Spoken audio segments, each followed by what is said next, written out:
جی وعلیکم السلام ورحمۃ اللہ۔ جی اس حالت میں عورت اگر غسل دینا چاہے دوسرے کو تو دے سکتی ہے، کیونکہ صحیح بخاری میں حدیث ہے، نبی مکرم صلی اللہ علیہ وسلم نے عائشہ رضی اللہ عنہا کو فرمایا تھا کہ مجھے مسجد میں سے چٹائی پکڑاؤ، تو انہوں نے یہ عذر بیان کیا تھا کہ میں حالت حیض میں ہوں، تو نبی صلی اللہ علیہ وسلم نے فرمایا تھا کہ ان حیضہ کی لیست فی یدکی، تیرے حیض کا تعلق تیرے ہاتھ کے ساتھ نہیں ہے۔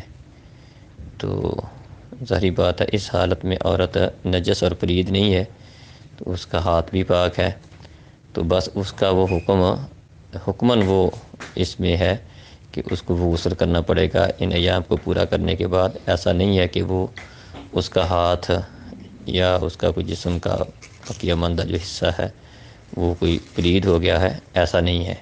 تو اس لیے اس حالت میں اگر عورت کسی کو غسل دیتی ہے تو وہ انشاءاللہ درست ہے۔ السلام علیکم۔